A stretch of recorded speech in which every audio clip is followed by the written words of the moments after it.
Hello, everyone.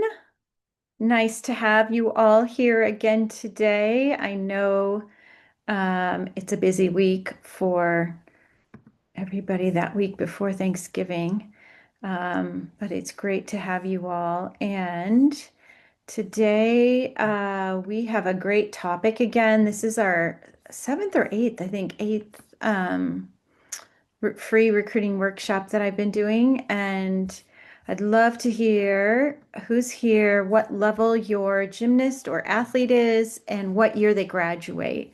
That gives me kind of an idea of how to arrange this workshop. But yeah, we're excited. Welcome to JH Consulting. I usually do these workshops almost every other Wednesday at noon. And oh, good, you guys are hopping on. Let me know. Lots of level nines, a few level 10s here, 28, 27. That's great. Really helpful. Oh, we have a 30. Who's our youngest? A lot of 29s, 28s. You guys are great to be on here. I know it feels like recruiting will happen way down the road when they're, 20, 30s, but it comes really fast. And even those of you who might have an athlete who hasn't been recruited yet, these topics can also really help you too. So if you're a 26, I'm glad you're here. And if you're even a 27 that hasn't gone on visits or, maybe it's your first year level 10, so you're a little excited about getting in the recruiting process. Well, a lot of these things I'll be sharing will also benefit those, years as well. So great. Glad to have you. I also wanted to give a shout out to our 8 advisors here at JH Consulting. We had 60 athletes, over 60 actually, sign this period in the signing time that week of the 11th. And uh, most of them were gymnasts, but we had a few in aquatics. But I'm just so proud of not only my advisors, but especially these girls. They work so hard. They've been in this sport since they were so young.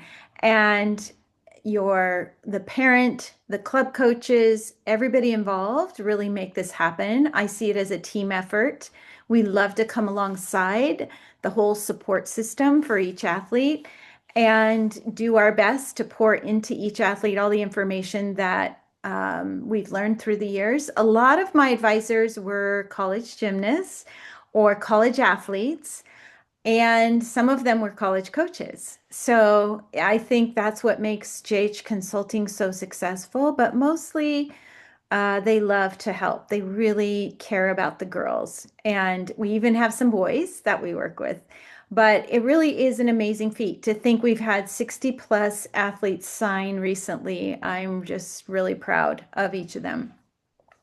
Now, at the end, I love to take questions, but if you have questions while I'm talking and you just want to type them in, please do. I'll come back to them. Or sometimes I even jump over and answer them if I see it's a good question that I might want to answer as I'm speaking. But feel free. That's my favorite part of these workshops is your questions that I can try to answer. All right, so we also have other things that we do here at JH Consulting. Well, first of all, we like to start by level 9 or ninth grade, whichever comes first. And we're going to talk about the phases of recruiting so you'll understand why that's so important to start the process by that timeline. But we also have other things besides advising options here at JH Consulting. Christy does all our college essay admissions advising. She's incredible. The kids love her. She's really, really good with them. She makes them feel comfortable and she's really good at what she does. So she is our college essay admission specialist. She also works with aquatics here in advising. We have Mike, who is amazing, and he does any kind of help your athlete might need with conditioning or coming back from an injury. He worked at UCLA for 25 years, a ton of experience with gymnasts, but really of all sports. And he sets up a whole plan for them to work alongside their PT or their coaches in the gym. He's so good. Parents just rave about him.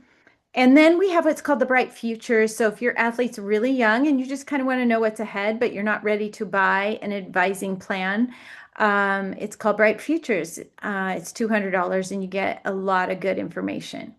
All right, so you can go to jhicksconsultinganytime.com and fill out the forms page, and an advisor will usually get back to you within 48 hours.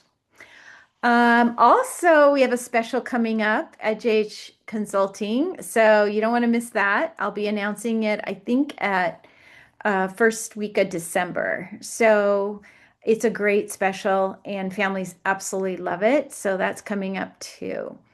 All right. I see that we have some more. Okay, a level 8 and a level 9. A lot of level 10s. Wonderful. If you're a parent right now and you're just like stressing about the recruiting process and no matter what your athlete's going through, I want you to know you're not alone. I think one of the things that's really hard in this sport is feeling like you can't talk to anyone. You can't talk to your club coach. You may not want to talk to other parents in the gym for various reasons. Your athlete might feel really uncomfortable if you, as the parent, are bringing the topic up at all, even at home. Those things are very common and we deal with them all the time. And I don't want you to be alone. If you just need a little bit of help along the way, I'd strongly encourage it. I think a lot of times what I find with parents is they're just relieved, knowing they can say something to me, ask me a question that I'm so used to. But as a parent, you're not. You've never been through this before. You're not sure what you should be doing or saying or not saying. And I think sometimes I even meet with parents alone just to go over their fears, their confusion, things they're afraid to talk to the club coach about. It's not easy. It's a big task to walk with your athlete through the recruiting process or just even being an athlete. It's hard. But I do love these workshops. I was recruited to Oregon State out of high school. I was an elite gymnast, got injured, started being a college coach, did that for 20 years. Then we have 3 children and 6 grandchildren.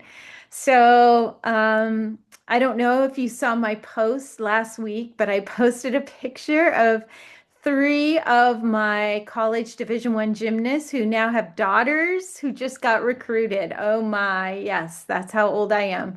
And they're going through the process. And yes, I'm old, but I can tell you, it was, amazing to meet with these my past gymnasts, their daughters, and help them a little bit through the recruiting process because I know how hard it is. And I know even as a parent who even was a Division I gymnast, it can be challenging.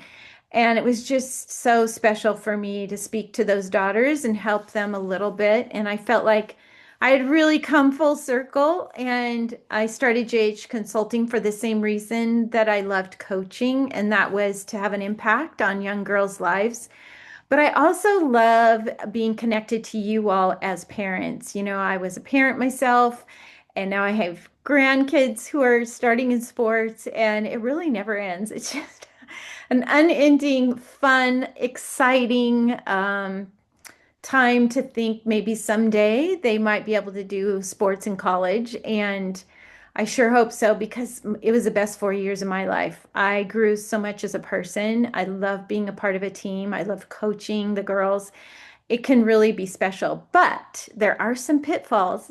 So we're going to work through some of those today, and hopefully you'll leave this workshop with a better understanding of the NCAA rules. You'll be able to identify the 4 phases I think are really important in the recruiting process, and then you'll be able to recognize some red flag behaviors that could hurt your daughter's recruiting chances. And lastly, I hope after the workshop, you'll develop a healthy family recruiting strategy that keeps the athlete in the driver's seat and the family enjoying the process as much as possible. All right, so here we go. Number 1, reality check. So on a scale of 1 to 10, how involved do you anticipate you to be in the recruiting process. So I want you to think about those numbers right now on a scale of 1 to 10. Do you plan to be super involved? Do you plan to have, or on the other extreme, to have your daughter do all the recruiting herself? I think everybody is different. I've helped thousands of girls get recruited to college, and I've seen it all. Some families are, parents are really involved, and some sit back and want their athlete to do it all themselves.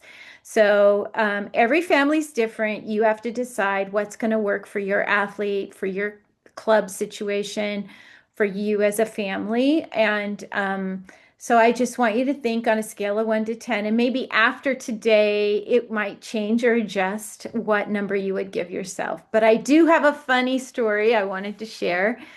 It might, it was pretty funny. I have to say, I've never had this happen to this extreme before. A couple of years ago, I had a client, a level 10. They had a level 10, and she was going through the process. She got some official visit offers, and this girl was headed to her favorite school. She got an official visit offer. And they got the itinerary, and we had one of our sessions. We went over the details of the itinerary of what was going to happen on this official visit, and I could not believe it. So it was mom, dad, and the athlete. And mom was up front in the video, really nervous about this itinerary and our discussion. And the poor mom was filled with so much anxiety and nerves that I know she had no idea what came out of her mouth.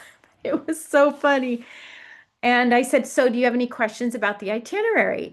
And the mom said, "I am just so nervous about when I have to put on the leotard for the pictures." I couldn't believe it. I started laughing because I could not believe she was stressing that much about something that she wasn't even going to have to do. It was for her daughter to be in the leotard. But that's how I would say that's more of an extreme, but that's sometimes what I feel from parents is they're so intertwined with the recruiting process that the anxiety kind of takes over and they don't even realize what they're saying. So I said, "What did you say?" And she said, "Well, I'm so nervous." And she realized that she was going to say about putting on the leotard. And I said, "Oh, well," and she kind of cracked a smile, but not really. I mean, she truly had been staying up, not sleeping, worrying about this whole itinerary and her daughter going on the visit. So by the end of the conversation, we all agreed that mom was going to stay home and dad would take her on this visit. And it worked out beautifully. She did get an offer. And, you know, I I don't discount this parent at all. She cares so much about her daughter, but she really had a hard time separating herself from the outcome of what it would be like for her daughter to get recruited. She just could not separate herself emotionally from it. So she and I met separately. We talked about it some more, and she really came to a good place where she could kind of be a part of the sessions, but not do all the talking. And then, of course, let go of the fact she's not going to have to put on a leotard. Um, Poor thing. I mean, that's really how stressful it can be. I know that may sound funny. It may sound like there's no way, but it can kind of happen. Then the other thing I heard recently from a parent was they thought it would make a great t-shirt that it would say college recruiting, hers underneath, not yours, written on the back. And again, I mean, because this came from somebody out of the blue, I know other parents are experiencing it where they feel so much responsibility to get their athlete recruited. And it just can be detrimental, really, to the athlete because the athlete feels that. Even though you're trying not to, they can feel that tension, they can feel that pressure. And we really want to today to encourage you on ways that you can still be involved, but separate yourself so that you can actually enjoy the process and allow your athlete to steer it. steer the recruiting process. It's so important. All right.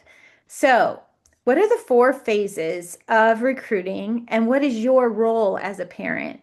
So, I broke, the big picture of college recruiting into these just simple four phases. So, phase one is exploration, phase two, exposure, phase three is the excitement phase, and phase four is decision making. All right. So, let's start with phase one. That's usually eighth grade-ish, maybe a freshman, depending. It could also be an eighth grader. It just depends on where the athlete's at in terms of levels of let's talk gymnastics. All right. So, what is the primary role of the athlete at that age or the exploration age? I would say the athlete's role is to attend some college summer camps and create maybe their Instagram account. It's very simple, very laid back. It's not meant to be intense. We want your athlete just to explore what's out there and what is college athletics all about. And going to those camps and fall clinics are perfect for that. Gets them on a campus, they start to see what it's really all about. And I think it's just great. What is your role when they're that age? Well, one is just to encourage that exposure and help them plan out some camps. So, obviously, paying for the camps and, all the logistics that go into flying and getting there, that's your role as a parent and just having fun with them. I think that's really important in the phase one exploration phase. Soon enough, it gets stressful. So we want them to enjoy it. We want them, if you didn't hear my last podcast, it was on Lauren, who ended up committing to Stanford. And it was so cool because her family actually immigrated to the United States from, I'm trying to think what country they were from. Oh gosh, it's slipping my mind. Anyway, and her mom, the mom and dad and grandpa, the grandpa's dream was for their kids to maybe someday go to a strong academic school, but they never used the word Stanford. They never said Stanford, but all they were able to go to Stanford when she was 10 just to look at campus, walk around. It was very low key. But here it was, then years later, that's where she ends up committing. And we talked about that on the podcast about the timing of that, how they worded it as a family. They didn't want to put additional pressure on Lauren, but it was really neat how it came full circle and she ended up committing there. So you might want to listen to my podcast on that one. It's a really, really good one. All right, phase two. So phase one is exploration. Phase two is called exposure. That's usually around the freshman sophomore year, again, depending on the level of your athlete. They're going to be competing, hopefully level 10 by then, maybe not though. And we want them to load their best videos and maybe create an introduction email. What is your role as a parent in phase two? And that is to ask questions, get your athlete thinking, encourage them to watch college gymnastics meets besides, going to camps again. Once again, they would go to camps every year in that phase, exploration and now exposure, direct exposure. But do not initiate contact. Okay, so a danger zone would be in this phase that you as a parent would feel like they have to talk to college coaches, they have to send emails. Well, they're actually not allowed to. They can send emails anytime, but you don't want to send them too soon if they're not at the level of the school that they're sending them to, because they'll get in the deleted pile or no thank you pile. So those are some of the danger zones in that phase that I see. Phase three is the excitement phase. So that's usually after they've gotten some phone calls after June 15th, their sophomore year. They get so excited and then they get invited on some visits, fall of their junior year. So the athlete's role is to answer all calls and emails and then begin their visits. Prepare for visits, have the right questions, prepare your parents for the visits. There's a lot that go on with those visits. So your role as a parent during that time is to really help with logistics of the visits. So, yes, the college coaches put it all together, send an itinerary, set up those flights if they're going to be paid for officially. But you as a parent need to put them on the calendar, help your athlete feel like, okay, I can do this, because it's a lot to manage. They're usually gone every weekend in a row, and it's a lot with school and gym during that period of time. So, your job is to help manage the logistics. But the danger zone as a parent would be to feel like you had to negotiate scholarships as your primary, position. No, that's not your job. Not at that point. Maybe at home talking about it, but not negotiating with the college coach. The coach really drives the conversation with the scholarships. So the athlete needs to feel calm. They need to feel like you're calm and wait for those offers. And sometimes they don't even happen on visits, they happen later. So it's really just reminding your athlete that they can do it, that you love them, that no matter what, they're going to go to college, and just a lot of positive reinforcement because the girls really do feel like, am I going to get picked? Will they want me? It can be very anxiety driven. Phase four is the decision making phase. Hopefully, they've made that decision throughout the junior year, but oftentimes it doesn't happen till the senior year. And that's when they're going to commit and sign to a contract. We want them to choose the best fit, academically and athletically. And we just want to generate a lot of interest, but know that if it hasn't happened in your senior year or fall of your senior year, it could happen in the spring. It can happen all the way up to when school starts, college starts. So hang in there if that is you. But the athlete's role or the parent's role at that time is to help with the financial aid packages, support the gut decision of the athlete. And the danger zone would be to rush into a decision. 4 years is a long time, but to come home, take a deep breath after all the visits and have a family discussion and then make that decision. Okay, so those are the four phases, big picture of recruiting and what your role is and isn't.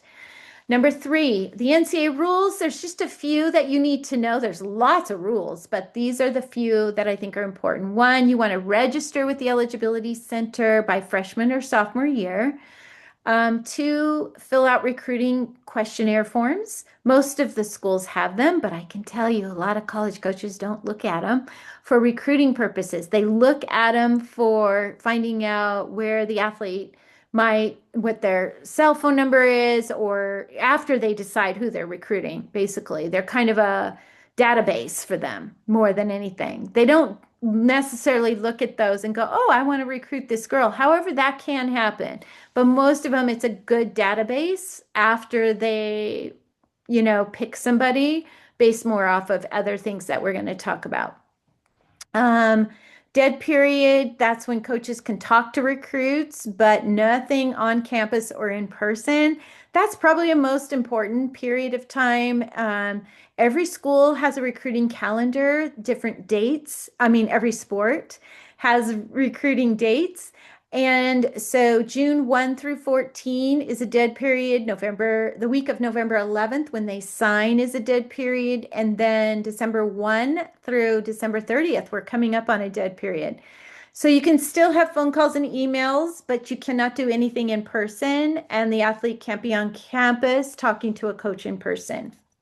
All right.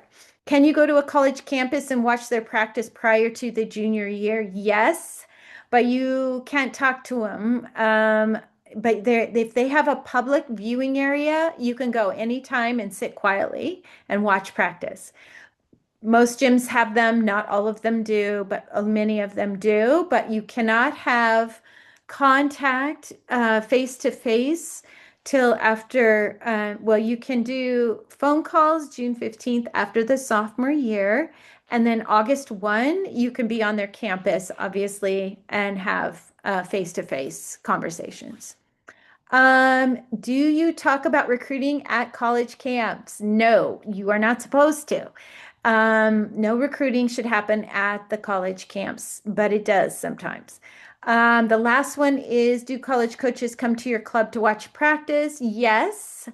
It's a big sign if they come to your gym, but I can tell you this, a lot of coaches don't have it in their budget. So if it doesn't happen at your club, it's not a deal breaker. Many of them will be at nationals, or sometimes they even go to regionals or different big, club invita or college invitationals around the country. Those are all ones they'll sit and watch, some of the club meets that are connected to those college meets. What is the biggest parent violation coaches report? Number one, parents emailing coaches from their own account or pretending to be the athlete. Whoo, that's the biggest one I see too. I know it sounds crazy, and it sounds crazy ahead of time, like I would never do that. But I can tell you, I was a college coach sitting with my daughter at the computer when she was being recruited, and she just did not like spending time doing recruiting. She just was busy. And it was like pulling teeth to get her to write her emails. And there were so many times I was tempted to do it for her. I'm so glad I didn't, but I can tell you the temptation will be there. It's normal for a parent to feel like that. But most coaches can see through it, so be really careful. Don't do it. All right. Second one is parents calling the college coaches directly before it's allowed. Whew, another big one, don't do. Parents dominating the campus visits or Zoom calls. Okay, that's kind of like the story I gave you earlier.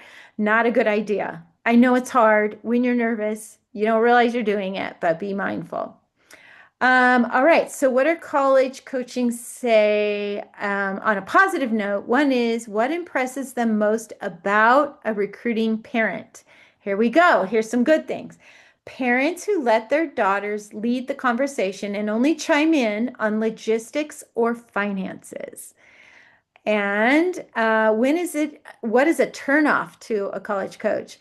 Um, some of these coaches have said when they get up to 15 emails from mom and dad before the coach has ever talked to the athlete. Okay.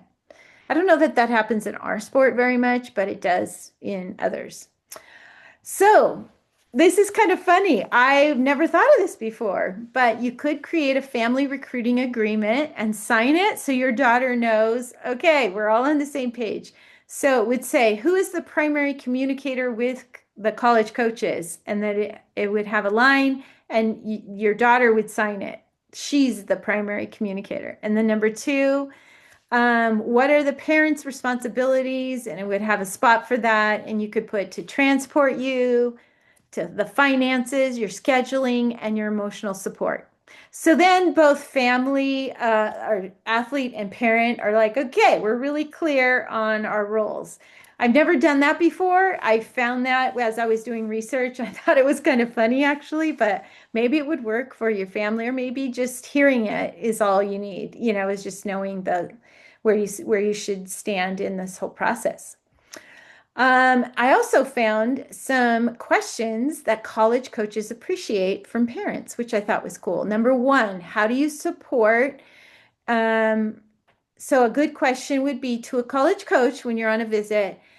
Hey, coach, how do you support your student athletes being successful both in and out of their sport? Number two, if you, let's say you came to a team slash program with a lot of parent engagement, what kind of communication can we as parents expect from you once our daughter's on your team? I think that's really a good one because most parents ask me that, and it just depends on the coach because most college coaches don't really talk to parents except maybe at meets or a dinner they might have after a meet. Some are very chatty with parents, and a lot of them prefer not. They like the direct communication with the athlete in college. All right, so it just depends on the personality of the college coach.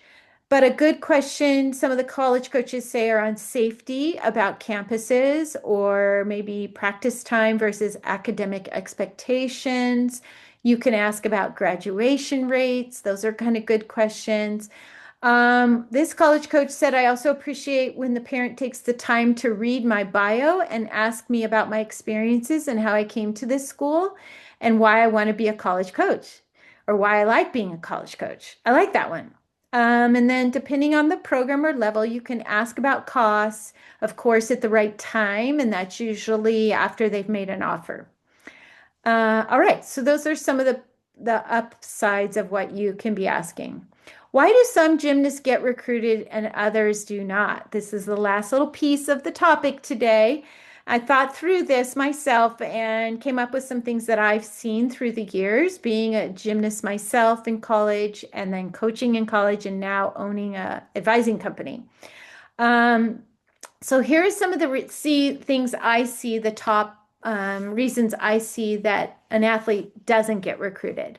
One, the recruit is not pursuing schools within their athletic reach of realistic schools. So their list has too many dream schools on it and not enough realistic schools. So their skills do not match up to the level of the college they're pursuing. Um, and maybe their best events don't match the college's need for events. Number two, the recruit is only open to a very small number of schools. I had this happen this year with one of my clients. She only wanted one college. The college said no, thank you, and she didn't get recruited. And it was really tough on the family. Of course, I didn't recommend that. I tried to encourage, let's add to your list, add to your list. Didn't want to do it mainly because of her major, which I understand. But in the end, it's usually, one school is not ever typically going to be where you're going to end up. And number three would be injuries, sadly. Number four, personality. So I've seen this before where personalities really rub the team wrong, the coaches wrong, and it can come from the parent or the athlete. So you just have to be aware of that. And then number five, very rare in our sport, but academics could create a person not getting recruited. And here's why a gymnast typically gets recruited. Number one, they're up to the level of skills for Division I colleges, but especially on vault and bars. Those are the hardest two events to find. Number two, they competed a few seasons at level 10 minimum with great consistency. These girls get recruited the quickest. Number three, their scores stand out online. Okay, it's not all about scores, but their scores stand out online. And then when the coach goes to watch their videos, it's a match. It's not somebody who's getting high scores because they're going to really weak meets or, and yet when you watch the videos, they're sloppy. They're not going to get recruited. But if they're clean and their scores stand out online and the videos match the truth of the scores, those girls often are getting recruited earlier. Obviously, high all-around scores, but we are seeing individual specialists getting recruited, but a high all-around score is where the coaches get drawn to first. They usually get recruited if they complement the team in their personality. They don't have to be outgoing or they can't be shy. Shy's fine. They can be shy, but their personality has to connect with the girls on the team and the coaches. Those girls typically do get recruited earlier when they have those other items, but I just said, obviously strong academics. So in closing, all right, so if you have questions over here, I'm going to close this up here. Feel free to type them in now. Oh, I see there are a few. The college recruiting process is ever changing. We are going through some of the biggest changes right now. The rules change, the teams change, the head coaches change. There's a lot of moving pieces to recruiting. Your gymnast is going to evolve and change. So it's not easy to navigate. But coaches recruit the athlete and they inherit the family. So in, conclusion, be the parent the coach is excited to inherit. I want you to leave today empowered and confident in knowing your role. We all have to adjust. We all have to make changes in our lives with all kinds of things. And so maybe just let this digest. And if there's some red flags that you felt as I was speaking, Think about it and figure out ways that you can make adjustments to make the recruiting process even more successful for your athlete. Because in the end, remember the life skills they're learning from doing sports is going to impact them forever. So how we respond to the recruiting process teaches them a ton as a parent to the athlete about life. And life isn't fair, and recruiting is hard, and they have to jump in with both feet, and they're going to be scared, and so are you as a parent. And it's not fun to not get picked first in the first chunk of recruits. But like I told one family recently, no one's going to ask your daughter when did you go on visits? Who asked you, gave you scholarship offers first, or any of that. Once they get recruited, those questions never happen. You're on the team, you are moving forward. Nobody cares what happens so much during the process or the timing of when you got picked at all, if it ever comes up. Maybe the girls chat occasionally, but that topic doesn't come up. Once you're recruited, we are moving forward, and this period of time where they're trying to get recruited, it just kind of fades away. So stay positive, be encouraged. All right, here's a question. I make suggestions. She does the work, so probably a 5 or 6. Ah, okay, that's what you're ranking yourself. My husband was a 10 for my son. I know. It can be different for each child, for each situation, for each sport. But I think a 5 or 6 in gymnastics is probably a really good number. Most college coaches expect the gymnast to do the recruiting because most gymnasts actually, I mean, it's their first time, they're scared, they're so smart, they are so in tune, um, most gymnasts they're mature, but they don't have a lot of experience in that maturity, but they're so mature from doing this sport. So when a girl comes along and the parent's doing more of the recruiting, it sticks out like a sore thumb because most gymnasts they do very well in school. They have great intuition and they have a pretty good ability to communicate. So we want to enhance that. And I know at JH Consulting, we do a lot of work on that to get them to go step into their strong abilities. They just don't know, they've never done it before. So it really benefits them to have an advisor walking alongside them to say, no, your instincts are good. Yes, these are questions you should be asking. And then helping the parent with their own issues that come up because it's hard as a parent to not overlap that and create more stress. So that's really what JH Consulting is. We want to separate, but also encourage and build confidence in both the parent and the athlete. It's key, let me tell you. And a lot of college coaches tell us we know when it's a JH girl. They know by their emails, they know by how they represent themselves on their visits. And they just come with more tools in their pocket because of the communication, hopefully, we're having on each of our sessions. Okay, here's a 5. Okay, a 6, 7. What are the dead periods? So you probably heard those. I did go over those. There's only a few. If you didn't catch those, so they're June 1st through the 14th. They are the signing period, November 11th that week, whatever those dates fall on each year, and then December 1 through the 30th. Okay. Will repeating a level hurt recruiting? Okay, great question. That I'm getting a lot, and I think it's because of the portal, and it's because so a lot of girls, before we would get it because of COVID, and so many girls lost time in the gym. Now we're getting it because I think families are, for whatever reason, it could be an injury, it could be a lot of reasons. So there's pros and cons to repeating a level. Um, so I usually say if your athlete has confidence in the upper level that she wants to compete and not repeat, then do it. Go ahead and let her compete it.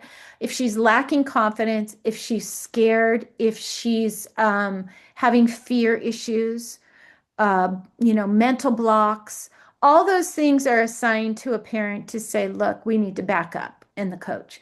We need to simplify this. We need to take the pressure off the athlete. And if they do better that next year at the same level, then often they'll jump into level 10 eventually and be more confident. So I like it for those reasons, but for recruiting, it just depends on, what year in school she is. So I would have to know all that. For a first year level 10 of 28, do you recommend the athlete initiate first emails prior to season or maybe mid-season after a few meets under their belt? I would say after a few meets, especially first year level 10s. All right, they want to see how she's going to compete, those level 10 skills for sure. Don't send them before. You're not going to be behind. I know it's hard not to feel like that, but I would definitely say wait until she has a few meets. You'll get a lot more. Um, if she's sending them to schools that they're at her level, she'll get a lot more attention down the road. You mentioned not sending emails to coaches too soon. What is the right time to express interest?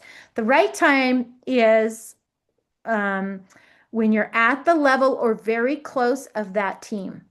So this is a tough one. We have to know our gymnastics when we're evaluating this as advisors. We have to be able to look at their videos and go, there's this girl's a little sloppy.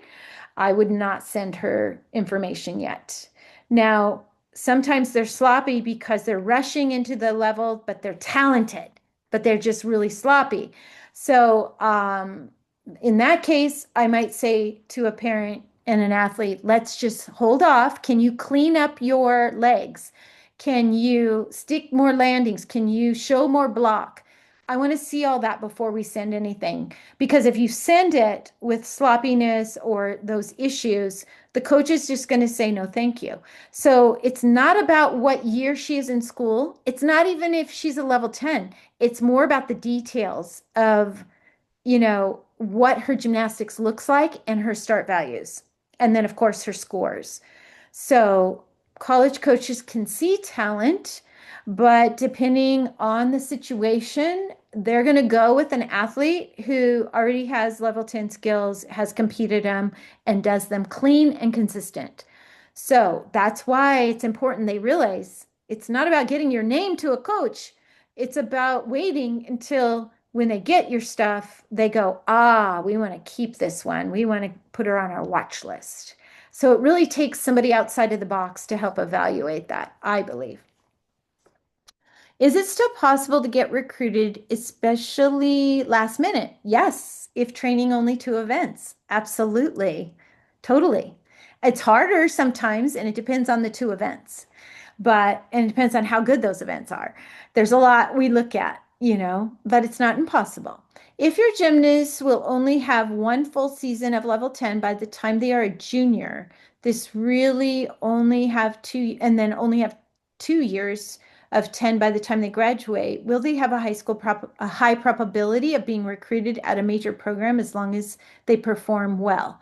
I've seen it happen. It can happen, but performing well is a big statement. I would have to see what that means in order to tell you, yes, this can happen for your daughter. Um, but a lot of girls don't start level 10 till their sophomore year, maybe junior year.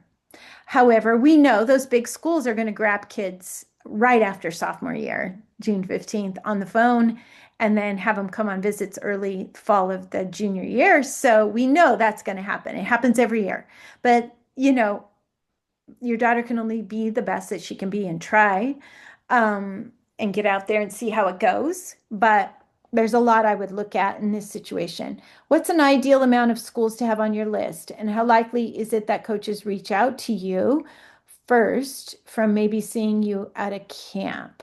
That's going to depend on scores. Scores are what attract these college coaches, and again, how clean the gymnastics are, and they have to be up to the level of Division I schools. So College meets are judged differently than club meets based on a different system. You may think it's all the same, but it's not. So you have to know what those things are. And we look at every athlete, all our clients, and we evaluate. Okay, this routine is at level 10, up to the level for club, but not for college many times. Then girls just don't realize that if it's not talked about in the gym. But college coaches are looking for certain skills, 10 start values for college meets. It's different. So everybody knows the Yurchenko out full 995 in college, but a 10 in club. So they have to have more than that in order to have a 10 start value in vault, for example, for Division One, especially the upper Division One teams. Um, so camps are still good. Girls get recruited all different places, all different ways. I could never even count all the ways that we've had athletes get recruited. So it can happen. I listened to the podcast with Lauren, and the one thing that was mentioned a few times was being aggressive in her emails. Do you have an example of what this might sound like? My daughter is a 27, only going into second year level 10. Can we be aggressive at this point, or do we need to wait for more meets and scores? Great question. I absolutely love working with Lauren and her mom. Amazing. We picked 10 schools for her to target, maybe a few more in the beginning. But the emails that Lauren put together were spectacular. I mean, if you asked the schools that recruited her, they would probably tell you, I'll never forget Lauren's emails. But they also matched her level of skill. So Lauren's emails were creative and they were aggressive in the sense that all the cues that I know these college coaches are looking for. But she also sent emails to the right schools. Okay. So what do I mean by that? She sent them to schools that I knew were looking for her best events. She sent them to schools that I know were looking for her level of academics because she was a very strong student. She sent them to schools that had come to watch her practice. So we knew which schools really wanted her before she sent out those emails. Well, I can't say all of them because no, she did wait until I told her to send them. But she's a really good writer. And she had been on these campuses and her mom took her she talks about it, to the Oklahoma showcase or whatever that is. Lauren watched that meet and then she wrote about it. She wrote what she saw, the college coaches and how they treated the girls, the positive things she saw. That's what she meant by being aggressive. All right.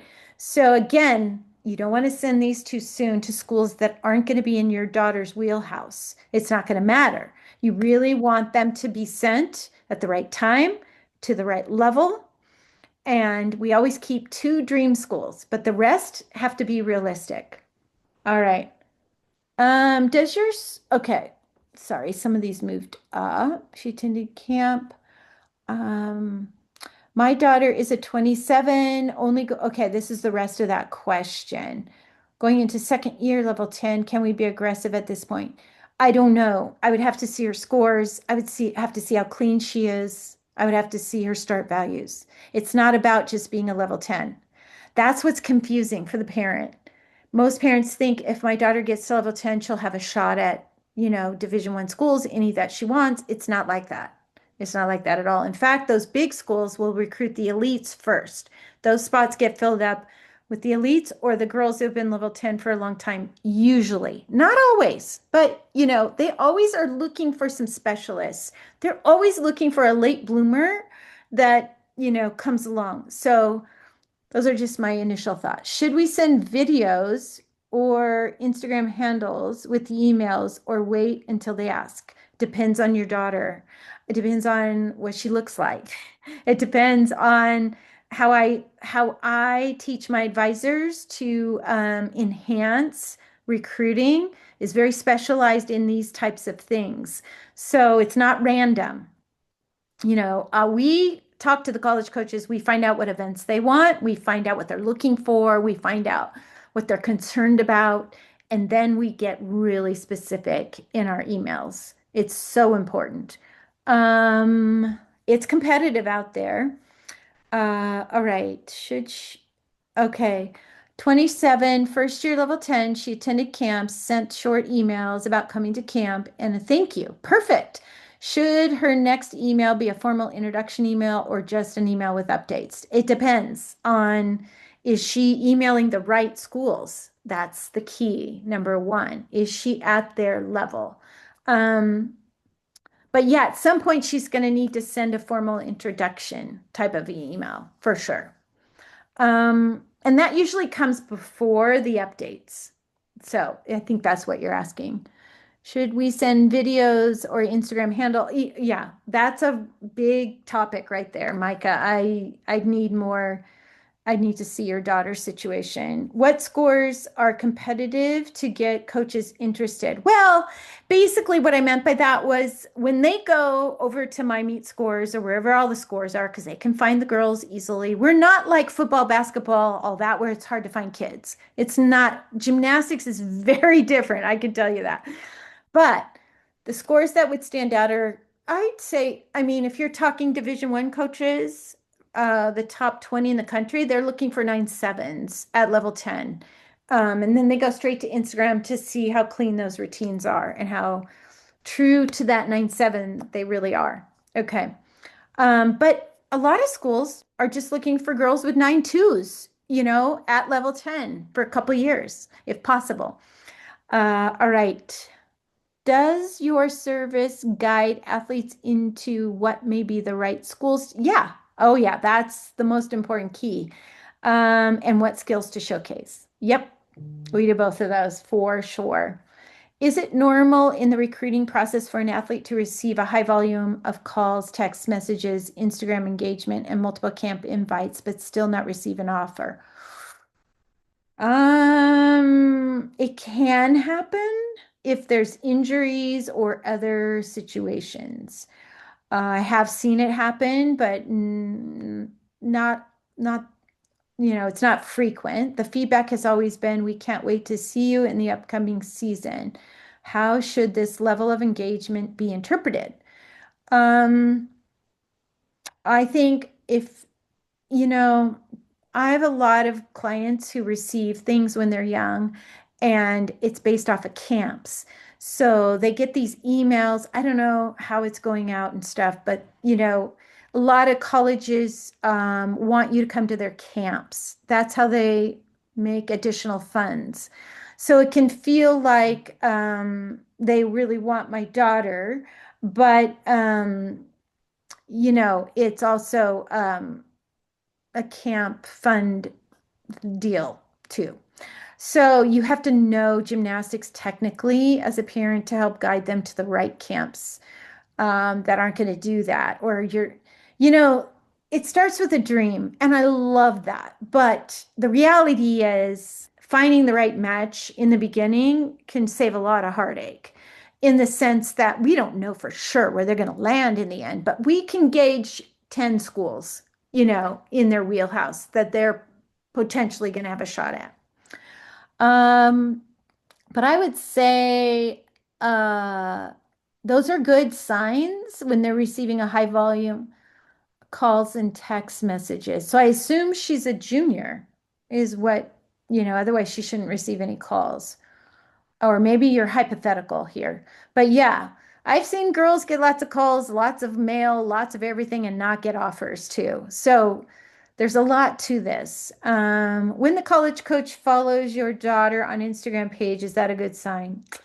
Hate to tell you, it can be, but it also sometimes they just follow girls and nothing comes of it.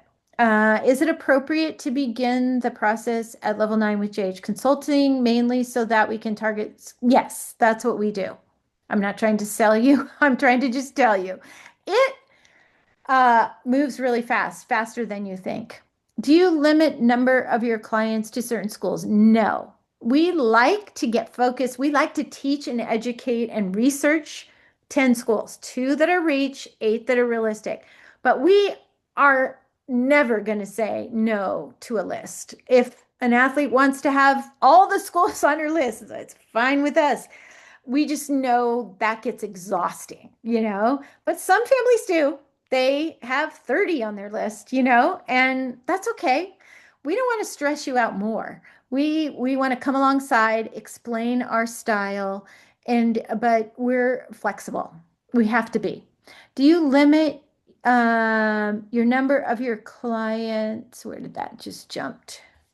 Do you limit your clients to certain schools? Example, not sending 30 JH athletes to engage the same school. No, that's not how it works. I know what you're trying to say, but I can tell you this. We are working our tails off as advisors, and we're not saying, hey, how many girls do you have looking at Utah? Um, oh, you have that many? Okay, I'm not going to send any girls to Utah. No, doesn't work like that. We promote all the schools that we feel are going to be great for their, list of schools. It doesn't matter. We don't even know as advisors. We we are so busy advising that is not ever going to be an issue because guess what? We don't know which one that coach is going to pick. I mean, it, every athlete has their own strengths and weaknesses and grades and desires for majors and how clean she is, how consistent she is, what injuries she's had. I mean, these coaches are looking at so many different things that it would make no sense. I know it sounds crazy when you have that kind of mind that thinks like that, but it doesn't work like that in recruiting. We put them all out there, and whichever those coaches come towards, that recruiting continues, and we move on to somewhere else if it's not continuing for ours. And that's not because of us. It's not because there's so many JH girls going to that they could care less, the college coaches. They are just looking for the right fit for all those categories. And nobody has all the same gifts, strengths, and weaknesses. So it works out beautifully. We just all work really hard and we allow those college coaches to make their decisions. And then we either stick with it or move on, depending on the athlete. I hope that makes sense. Should we apply to the school separately from recruiting to show interest? Depends on your athlete's age and all of that. That's a really important topic, though. I don't usually speak on it, but um, you don't typically have to do that. You wait till you get recruited, but we are seeing recruiting happening in the senior year way more. So we are advising to athletes who haven't been recruited yet, they're in their senior year. We are making a list of schools you want to attend with or without gymnastics, but even the ones with, they're applying to, even though the coach hasn't said yes to them yet. But I can tell you this, a lot of schools will recruit all the way into next June when school starts in the fall and they can get the athlete in through the athletic department. So we know all this. So this is something we bring to the table with our clients because not all schools can do that. As advisors, do you talk directly to the coaches about the recruits? Yes, we do. We do not do that initially. We do it after we see that the coaches and parents that we're working with are on the same page as us and that they're doing the work, the athletes doing the work, because it's a red flag if we jump in. We know the college coaches. We know they want to hear from the athlete first and the most. If the athlete's not doing that, they're not going to be a good fit for that program, maybe, or we need to help them. So, but if we feel like a coach really would like this athlete based on all kinds of things, we might, give a call and say, hey, what do you think of this athlete? Occasionally, but that's not our first level of no. We want the athlete to do the recruiting. I know you guys are great with helping targeting the right level of school. Can you also assist with finding schools who might need certain events filled? Yes. Oh, yeah, all the time we do that. The coaches let us know what their needs are. So it is very helpful. Do you recommend applying for both D1, D2 schools? I think what you mean is when you're filling out the college, let's say, eligibility, the recruiting eligibility center information. If your daughter's on the bubble, D1, D2, definitely fill it out. And you can always switch it. So don't panic on that. I would fill out both. Yeah. And the way they have it set up now is a little weird, but yeah, that's a great way to go. You guys are awesome. Oh my gosh, you guys, I went way too long. I went a full hour. I talked a lot. Thank you for being here. You guys are amazing. And I'm thinking about um, putting more information out there about I would love to hear what you guys want me to talk about. So please feel free to email me with, any kind of, so informative. Thank you. I'm glad you liked it. Any kind of topics. I really would love to hear from you guys. And remember, we have a special happening in December. We'd love for you to hear all about it. So I'll be sharing it at my next workshop, I think it is, or early December. And if you need anything, we're here for you. We have some amazing advisors who work super hard for your athletes. So, jhicksconsulting.com, fill out the forms page, and we'll get back to you within 48 hours usually. So, I hope you all have a great rest of your day. Thanks for joining me. I'm glad you enjoyed it.